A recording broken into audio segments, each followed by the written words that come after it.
संसद के दोनों सदनों को क्रमशः लोकसभा और राज्यसभा कहा जाता है। लोकसभा भारतीय संसद के कनिष्ठ और प्रथम सदन को लोकसभा कहा जाता है। ठीक है, जो भारत के प्रथम सदन है उसको क्या कहा जाता है? लोकसभा। लोकसभा संसद का वह सदन है जहां प्रतिनिधि लोगों द्वारा सीधे चुनकर आते हैं। जो पब्लिक के द्वारा हम चुनाव जो करते हैं, हमारे द्वारा चुने गए लोकसभा में क्या करते हैं? प्रथम सदन में आते हैं। हमने देखा कि संसदीय शासन प्रणाली में संसद महत्वपूर्ण है। संसद क्या है? बहुत ही महत्वपूर्ण है हमारे लिए। प्रस्तुत पाठ में भारत की संसद का अध्ययन करेंगे। इसमें हम वही चीज़ पढ़ने वाले हैं। भारत की संसद की निर्मित संविधान द्वारा हुई है।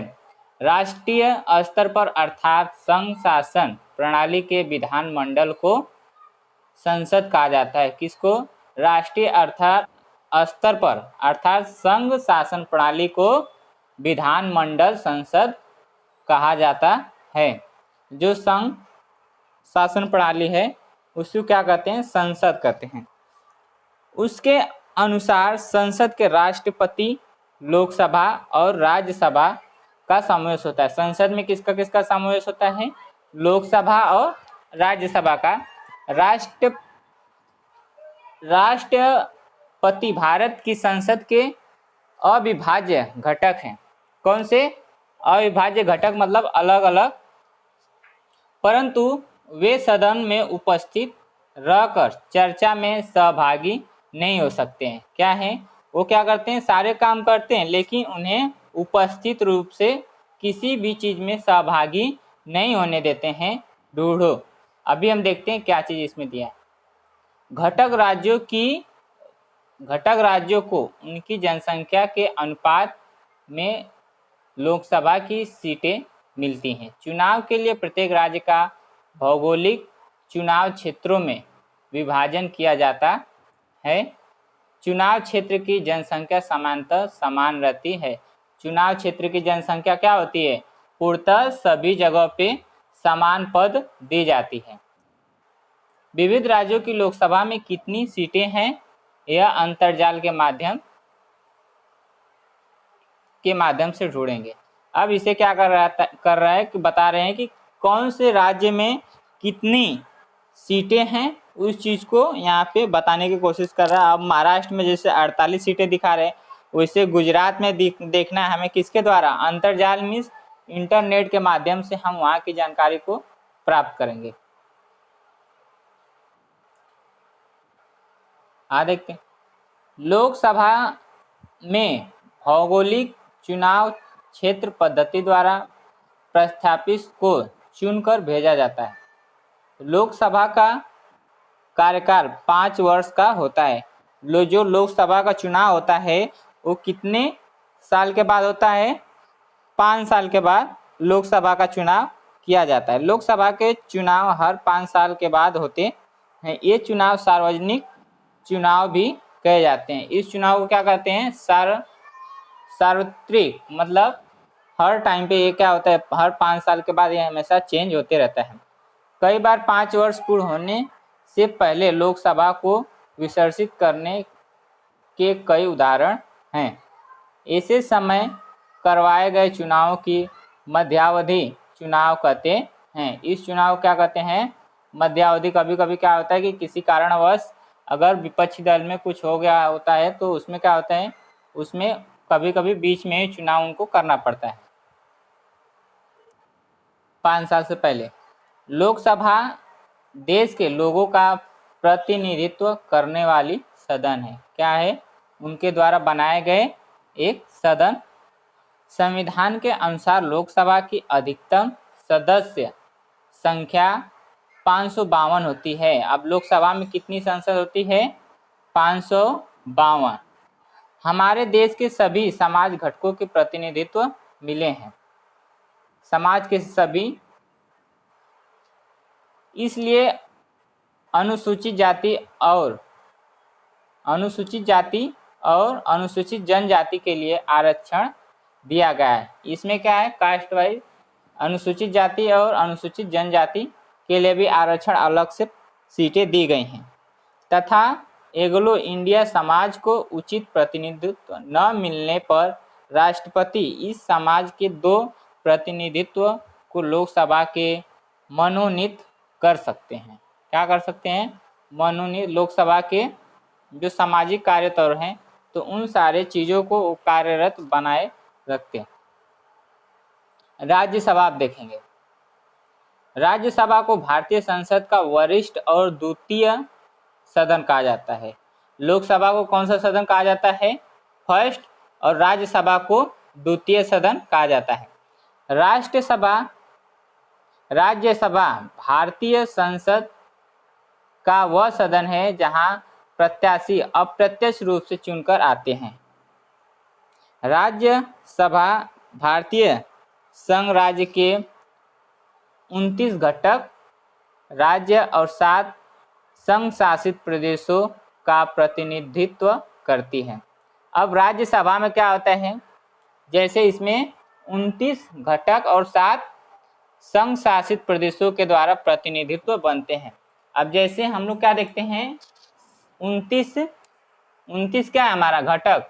ये जो हमारे जो 29 राज्य हैं, राज्य राजधानी, उसके द्वारा ये चुनकर आते हैं, और 7 जो केंद्र शासित प्रदेश हैं उन सारे घटकों के द्वारा, उन सारे प्रदेशों के द्वारा वो क्या होते हैं, एक राज्यसभा तैयार किया जाता है। जैसे महाराष्ट्र है, उत्तर प्रदेश है, मध्य प्रदेश है, इन सारों विभागों से चुनकर एक क्या होता है, राज्यसभा की अलग अलग नियुक्ति होती है, अलग अलग जगह पे अलग अलग लोगों की चुनाव होता है।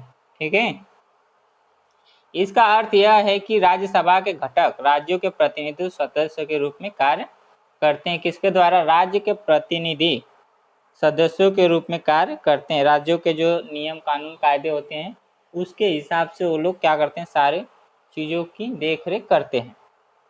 ये भी जानकारी रखिए। अब क्या चीज़ें जानकारी हमें बता रहे रखने के लिए, उसको हम देख लेते हैं। मेरी, क्या मैं 10वीं की परीक्षा उत्तीर्ण होने के बाद लोकसभा का चुनाव लड़ सकती? क्या आप लोग सपोज जैसे आप लोग लोकसभा, जैसे आप लोग 10वीं पास कर गए अभी 8 स्टैंडर्ड में, 2 ईयर्स में आप लोग क्या करोगे, लोकसभा का जैसे 10वीं पास कर लिया, चीज़ें इसमें बता रहे न। अब राधिका क्या बोल रही है, नहीं, जब तुम 18 साल की होगी तब तुम मतदान कर सकती हो पर चुनाव नहीं लड़ सकती। क्या बता रही है राधिका कि जब हम 18 साल के हो जाते हैं तब हम चुनाव वोट दे सकते हैं लेकिन हम चुनाव नहीं लड़ सकते। उसका आंसर भी हमें मिल गया। ठीक है, कोई भी हम काम करने जाते हैं कहीं पे भी, अगर हम कहीं जॉब पे भी जाते हैं तो अगर हमारी 18 साल की उम्र नहीं रहती है तो कहीं कहीं नहीं लेते हैं। बिना 18 साल की उम्र जब तक कंप्लीट नहीं होते हैं तब तक हमें कहीं पे भी हम कुछ काम नहीं कर सकते हैं। रणवीर, अरे तुम्हें पता है ना कि लोकसभा का चुनाव लड़ना है तो आयु 25 वर्ष पूर्ण होनी चाहिए। अब रणवीर बता दे रहा है कि जब हमें चुनाव लड़ना है तो उसके लिए हमें कितने वर्ष कंप्लीट होने चाहिए, हमारे 25 ईयर्स एज कंप्लीट होना चाहिए। अब शबाना क्या बता रही हैं, अपने पड़ोसी देश के व्यक्ति ने लोकसभा का चुनाव लड़ना चाहा तो बता रहे कि अगर हमारे देश के, अगर हमारे पड़ोसी देश के अगर कोई लोकसभा का चुनाव लड़ना चाहता है तो क्या करेगा। मुस्कान, यह कैसे संभव है? अब वो बता रहे अगर 25 साल से उम्र कम है तो कैसे लड़ सकता है। वह व्यक्ति भारत का नागरिक है क्या? अब उसमें मैटर करता है कि वह भारत का ही नागरिक है या किसी और देश का है। प्रणव क्या बता रहा है, मान लो मुझे केरल से चुनाव लड़ना है तो क्या यह संभव है। अब वो एक एग्जाम्पल दे रहा है कि सपोज हम अपने को क्या मान लिए, हम केरल के हैं तो क्या हमें चुनाव लड़ना संभव हो पाएगा। अब राधिका क्या बता रही है, हाँ, क्योंकि अपने अध्यापक महोदय ने कहा था कि लोकसभा के लिए हम किसी भी राज्य के चुनाव क्षेत्र से चुनाव लड़ सकते हैं। अब मृणाल क्या बोल रही है, आयु तथा नागरिकत्व से संबंधित शर्तों की जानकारी मिली पर चुनाव लड़ने के लिए किसे आयोग मानना चाहिए मेरी योग्यता की तरह अयोग्यता की भी कुछ शर्तें होंगी। चलो हम अपने अध्यापकों की जानकारी से लेंगे। तो अब उसी चीज़ को यहाँ पे बता रहे किस तरीके से हम चुनाव को पूरी करेंगे, कौन से चुनाव में हम कितनी हमारी आयु होनी चाहिए और क्या सारी चीज़ें उसके शर्तें होते हैं, वो सारी चीज़ें हम नीचे पढ़ेंगे। राज्यसभा की कुल सदस्य संख्या कितनी होती है? 250। इसमें 238 सदस्य विविध घटक राज्यों और संघ शासित प्रदेश से चुनकर आते हैं। कुल मिलाकर सदस्य लोकसभा की कुल सीटें कितनी होती हैं? 250। उसमें से 238 सदस्य विभिन्न अलग राज्यों से आते हैं चुन के। राज्यसभा में प्रत्येक घटक राज्यों की सदस्य संख्या एक समान नहीं होती है। सबकी क्या होती है? सदस्यता की संख्या एक समान नहीं होती, सबकी भिन्न भिन्न होती है। जनसंख्या के अनुपात में उन्हें राज्यसभा में प्रतिनिधित्व रहता है और 12 सदस्यों को राष्ट्रपति मनोनीत करते हैं। साहित्य, विज्ञान, कला, क्रीड़ा और सामाजिक कार्य आदि क्षेत्रों में कार्यरत प्रत्यक्ष अनुभवी व्यक्ति अथवा उसका विशेष ज्ञान प्राप्त किए व्यक्तियों में से कुछ व्यक्तियों को राज्यसभा पर मनोनीत किया जाता है। अब इसमें बता रहे हैं कि जो चुनाव में लड़के आते हैं सदस्य, उनके द्वारा 12 सदस्यों को राष्ट्रपति मनोनीत करते हैं। मतलब राष्ट्रपति के द्वारा वो चुन के आते हैं और उन्हें अलग अलग विभागों में उन्हें प्रस्तापित किया जाता है, अलग अलग उन्हें क्षेत्र में डिवाइड कर दिया जाता है। राज्यसभा के सदस्यों का चुनाव अनुपातबद्ध प्रतिबद्ध पद्धति से होता है और वो सारे उनके रूल कानून के द्वारा उन्हें प्रतिबद्ध किया जाता है। राज्यसभा कभी भी एकत्रित रूप से विसर्जित नहीं होती है। अब क्या बोला है? राज्यसभा कभी भी एकत्रित रूप से विसर्जित नहीं, एक ही बार सारी नष्ट नहीं होती है, इसलिए उसे अस्थाई सदन माना जाता है। इसलिए उसे क्या कहते हैं? अस्थाई सदन। मतलब वो क्या होते हैं? राज्यसभा में एक ही बार में सारे जगह पे सीटें नहीं खत्म हो जाती, मतलब उन्हें क्या होता है? उनका चुनाव जो होता है अलग अलग टाइम पे होता है, इसके लिए उसको क्या कहते हैं? अस्थाई सदन माना जाता है। अर्थात हर 2 साल बाद राज्यसभा का 6 वर्ष कार्यकाल पूर्ण किए हुए 1/3 सदस्य निवृत्त होते हैं। इस तरीके से क्या है? 1/3 में डिवाइडेशन करके उन्हें अनुमानित किया जाता है और फिर से उतने ही सदस्यों का चुनाव होता है जितने सदस्य का चुनाव पहले टाइम पे हुआ रहता है। जब रिटर्न चुनाव होता है तो फिर से उतने ही सदस्यों का चुनाव किया जाता है। चरणबद्ध और निश्चित संख्या में सदस्यों के निवृत्त होने से राज्यसभा निरंतर कार्यरत रहता है। तो इस तरीके से क्या होता है? जब हमेशा ये क्या होते हैं? हमेशा 6 वर्ष के बाद, 5 वर्ष की कालावधि के बाद जब चुनाव होता है तो क्या होता है? इस तरीके से जो कार्यकाल होता है हमेशा रेगुलर कार्यरत रहता है। इस राज्यसभा का चुनाव लड़ने वाला व्यक्ति भारतीय नागरिक होना चाहिए और उसकी आयु 30 वर्ष पूर्ण होनी चाहिए। अब यहाँ पे बताया जा रहा है कि जो राज्यसभा का जो चुनाव है वह नागरिक क्या होना चाहिए? भारतीय, मतलब इंडियन होना चाहिए और उसकी आयु कितनी वर्ष कंप्लीट होनी चाहिए? 30 वर्ष। अगर 30 वर्ष से 1 मंथ भी अगर उसकी आयु कम रही तो वो चुनाव नहीं लड़ सकता है। लोकसभा और राज्यसभा के सदस्यों को सांसद कहा जाता है। क्या कहा जाता है? लोकसभा और राज्यसभा जब दोनों को मिलाते हैं तो क्या बनता है? हमारा एक सांसद बनता है। सांसद अपने चुनाव क्षेत्र के प्रश्न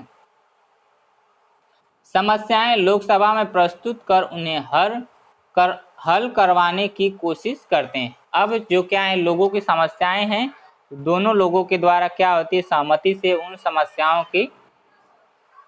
समस्या को सुधारते हैं और उन समस्याओं में अलग अलग चीज़ों को प्रोग्रेस करते हैं। चुनाव क्षेत्र के विकास कार्यों के लिए उन्हें विकास राशि दी जाती है।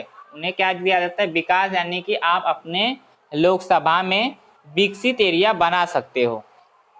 संसद के कार्य, अब संसद के कार्य क्या हैं उस चीज को हम देखेंगे। भारतीय संसद के लोकसभा और राज्यसभा सदनों की जानकारी प्राप्त करने के बाद हम उनके कार्यों का अवलोकन करेंगे। अवलोकन मीन्स निरीक्षण करेंगे उस चीज का। अब विधि निर्माण, किस किस विधि से संसद का कार्य किया जाता है, क्या क्या चीजें उसमें रूल कानून होते हैं, वो सारी चीजें इसमें बता रहे हैं। लोगों के हितों और कल्याण के लिए और संविधान में निहित उद्देश्यों से प्रत्यक्ष रूप में लाने के लिए संसद को अनेक नए कानूनों का निर्माण करना पड़ता है। अब बता रहे हैं कि लोगों के कल्याण के लिए और उनके प्रत्यक्ष अप्रत्यक्ष रूप से जितने भी काम होते हैं, उनके हित अनहित की काम में होती हैं, तो उन सारी चीज़ों में नए कानून, नए नियम उनके जो होते हैं उनमें क्या किए जाते हैं, नई नई चीज़ों का निर्माण करना पड़ता है उनको।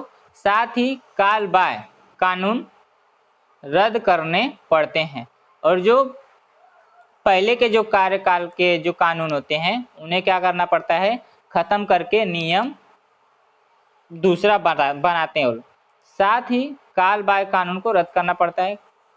कुछ कानूनों में उचित परिवर्तन किए जाते हैं और कुछ कुछ कानून जो होते हैं उसमें उचित रूप से उनमें क्या होते हैं, चेंजेस किए जाते हैं, यानी कि उनको परिवर्तित किया जाता है।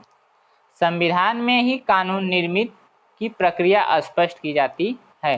क्या बता रहे हैं कि जो संविधान है उसमें क्या है, उसमें कानून की निर्मित की प्रक्रिया, यानी कि उसमें बार बार चेंजेस होने की प्रक्रिया इसमें दोहराई जाती है। उसके अनुसार संसद अपनी प्राथमिक अथवा मुख्य जिम्मेदारी का निर्वहन करती है। जो उसमें उसकी प्राथमिक जो बेसिक चीज़ें होती हैं और जो मुख्य उसकी कार्यकाल जिम्मेदारी होती है उसको प्रत्यक्ष रूप से निभाने की शपथ लेता है। इतना समझ में आया सबको? किसी को डाउट है? आगे बढ़ो। मंत्रिमंडल का निर्णय। अब मंत्रिमंडल जो होता है, मंत्री सुने रहोगे, अपने भी महाराष्ट्र में मंत्री हैं, तो इस तरीके से अलग अलग राज्यों में भी अलग अलग मंत्री होते हैं। तो अब उन सभी लोगों का जो मंत्रिमंडल यानी एक संगठन होता है, उनका निर्णय क्या बोलता है, अभी वो सारी चीजें हम इसमें देख रहे हैं। मंत्रिमंडल का पर निर्णय, संसद द्वारा ही प्रधानमंत्री और उनके मंत्रिमंडल का निर्माण होता है। किसके द्वारा? प्रधानमंत्री के द्वारा क्या होता है, किसका निर्णय होता है? प्रधानमंत्री के द्वारा मंत्रिमंडल का निर्माण किया जाता है, यानी उनको पद दिया जाता है मंत्रिमंडल का। संसद का उस पर निरंतर रहता है। क्या होता है, जो संसद रहता है उस पर निरंतर उसकी देखरेख में रहते हैं। नियंत्रण रखने के विविध विकल्प उनके पास उपलब्ध रहते हैं। क्या रहते हैं? उनके विविध प्रकार के उनके उपलब्ध, उनके आसपास उनकी आवश्यकताओं को पूर्ति के लिए उनके पास रहते हैं। जो अब बताओ तो जाने, जो कानून काल बाह्य हुए इसलिए वे रद्द किए गए। क्या कुछ ऐसे कानून के उदाहरण तुम बता सकते हो? अब रिश्तेदारों के वेतन, रियायतदारों के वेतन, अब इस तरीके से जो बता रहे हैं उदाहरण में कि जो काल बाह्य जो कानून थे उसमें क्या चीज़ें चेंजेस किए जाते हैं। तो एक एग्जांपल देके बता रहे हैं कि रियायतदारों के वेतन, जो मतलब जो पब्लिक जो काम करती है बाहर जाके, तो उन्हें क्या होते है, कहीं पे भी अगर वेतन जो उनकी तनख्वाह होती महीने की, तो उन महीनों में क्या होता है, चेंजेस कहीं ना कहीं उन्हें करना पड़ता है। तो इस तरीके से उनको बता रहे कि रियायतदारों के वेतन में चेंजेस हो जाता है, वहाँ पे किया जाता है।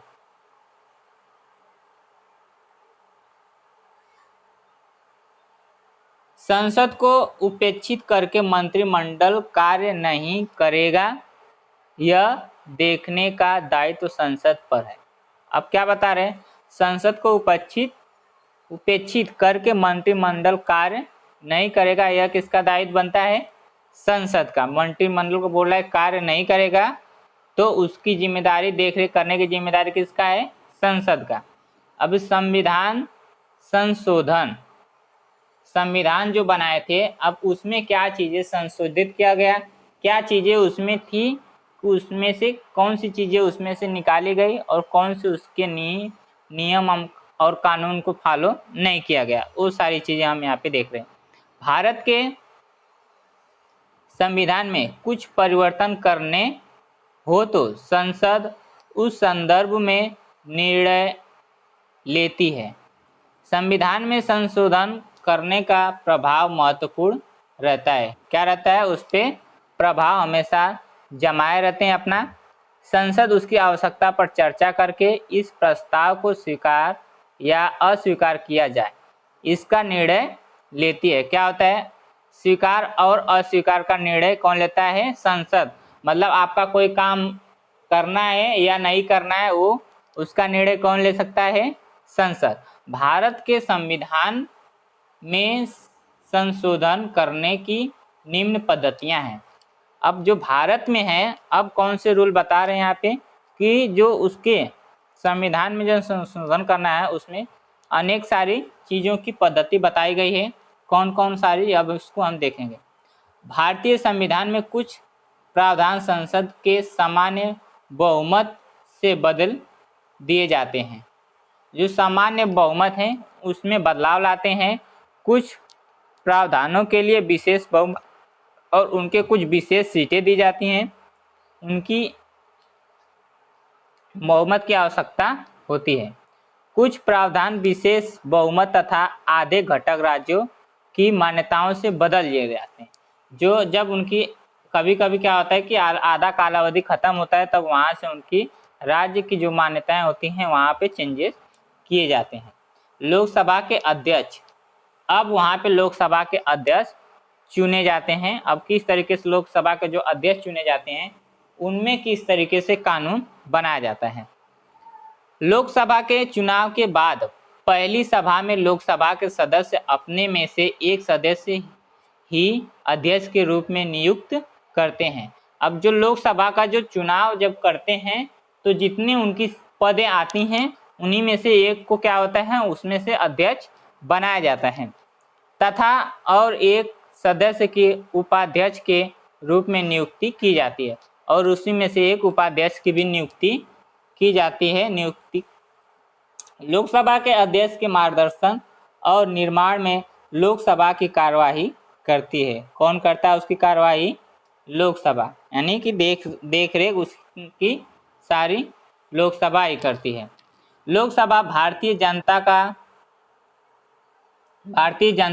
का और अप्रत्यक्ष लोकसभा का प्रतिनिधित्व करते हैं। इस तरीके से उनका प्रतिनिधित्व लोकसभा करता है। भारत के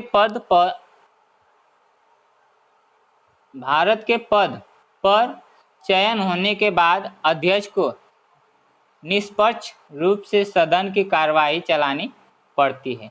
लोकसभा के सदस्यों की लोक प्रतिनिधित्व के रूप में कुछ अधिकार और विशेष अधिकार प्राप्त होते हैं। अब क्या होता है, जो लोकसभा के जो चुनाव होते हैं, जो अध्यक्ष बन के आते हैं, उन्हें क्या होता है, कुछ अधिकार उनके दिए जाते हैं कि आप इन अधिकार को फॉलो करोगे। उनके कुछ उन्हें जिम्मेदारियां दी जाती हैं, उसी रूल को फॉलो करते जाते हैं और अपना कार्यकाल करते जाते हैं। अध्यक्ष द्वारा उसकी रक्षा की जाती है। अध्यक्ष को संसद की कार्यवाही सुचारू रूप से चलाना, संसद की गरिमा बनाए रखना, कार्यवाही विषयक नियमों का अर्थ स्पष्ट करके उसे चलाना आदि कार्य करने पड़ते हैं।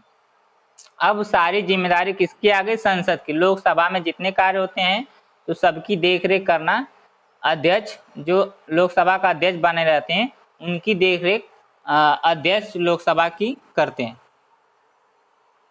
राज्यसभा के अध्यक्ष में क्या होता है उसको हम देख लेते हैं। राज्यसभा का पूरा कार्य उसके अध्यक्ष के नियंत्रण में होता है। जो इसका पूरा कार्य होता है वो किसके नियंत्रण में होता है? अध्यक्ष के। लेकिन इसमें राज्यसभा में उसका नियंत्रण पूरा अध्यक्ष करता है, बट इसमें लोकसभा में ऐसा नहीं था। उसका क्या करता है, सारे चुनाव लोकसभा के द्वारा जो उसके नियुक्ति पद दिए जाते हैं उपाध्यक्ष, वो करते थे। अभी इसमें देख लेते हैं। भारत के उपराष्ट्रपति राज्यसभा के पदेन अध्यक्ष होते हैं। राज्यसभा के अध्यक्ष को सभी सदन में अनुसंधान बनाए रखना, चर्चा का आयोजन करना, सदस्यों को बोलने का अवसर देना आदि कार्य करने पड़ते हैं। इस तरीके से जो आगे जैसे हमारी कोई समस्या हो गई तो हम उनके सामने अपनी समस्या को पेश कर सकते हैं, इस तरीके से उन्हें बोलने का भी मौका दिया जाता था। संसद कानून कैसे बनाती है? अब संसद कानून कैसे बनाती है उस चीज़ के बारे में भी हम देख लेंगे। अपने देश में संसद को कानून बनाने का अधिकार दिया गया है। कानून बनाने के लिए विशेष पद्धति को स्वीकारा गया है। उस पद्धति को विधि निर्माण की प्रक्रिया कहा जाता है। क्या कहा जाता है? विधि निर्माण की प्रक्रिया। हमें क्या होता है, भारतीय लोगों को कानून बनाने और कानून तोड़ने की भी हमें अनुमति दी गई। ये सारी बातें इसमें बताया जा रहा है। सबसे पहले कानून का कच्चा मसौदा तैयार किया जाता है। इस कच्चे मसौदे या प्रारूपिक को कानून का प्रस्ताव या विधेयक कहते हैं। क्या कहते हैं? विधेयक। उस कानून का विधेयक कहते हैं। संसद के सदनों में प्रस्तुत किए जाने वाले विधेयक दो प्रकार के होते हैं। कितने प्रकार के? दो। कौन कौन से होते हैं? वृत्त विधेयक और साधारण विधेयक। ठीक है। अब इस तरीके से इसमें दो प्रकार के होते हैं। अब इसमें देखते हैं विधेयक को कानून में परिवर्तित करने की निम्न प्रक्रियाएं कौन कौन सी प्रक्रिया से की जाती हैं, इसको हम देख लेते हैं। प्रथम क्या है? प्रथम गठन। संबंधित विभाग का मंत्री अथवा संसद सदस्य विधेयक प्रस्तुत करता है। विधेयक प्रस्तुत करते समय उसका स्वरूप संक्षेप में स्पष्ट करता है। इसे विधेयक का प्रथम गठन कहा जाता है। इस तरीके से जो प्रक्षेपण दिया जाता है विधेयक को, उसे क्या कहा जाता है? प्रथम गठन कहा जाता है। अब द्वितीय गठन क्या है? द्वितीय गठन के दो चरण होते हैं। कितने?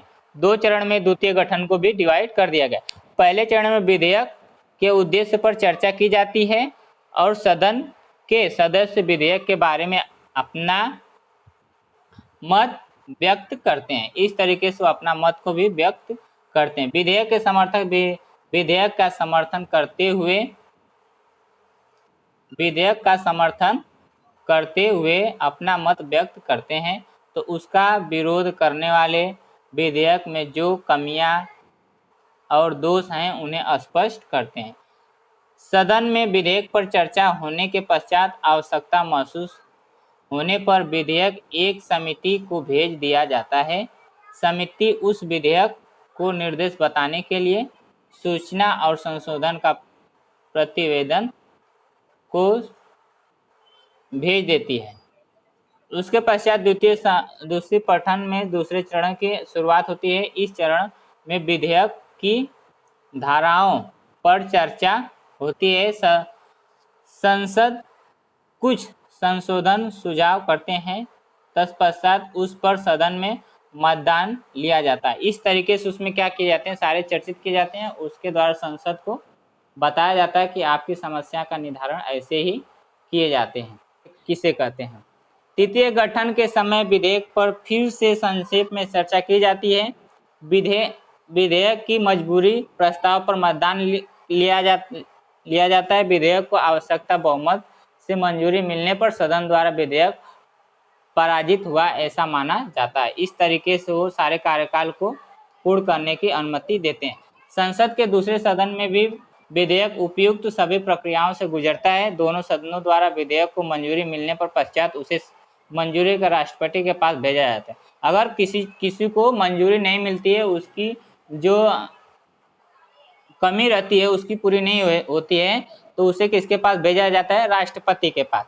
केंद्र में लोकसभा और राज्यसभा के विधेयक को लेकर मतभेद होने पर दोनों सदनों के संयुक्त अधिवेशन में उसका भविष्य निश्चित किया जाता है। राष्ट्रपति के समदर्शक हस्ताक्षर होने के बाद विधेयक का कानून में परिवर्तन होता है और कानून तैयार किया जाता है। और इस तरीके से उनके क्या किया जाते हैं? कानून को फिर से बनाया जाता है और उस कानून को पूरे के ऊपर लागू किया जाता है। तो ये सारी चीज़ें इसमें बताई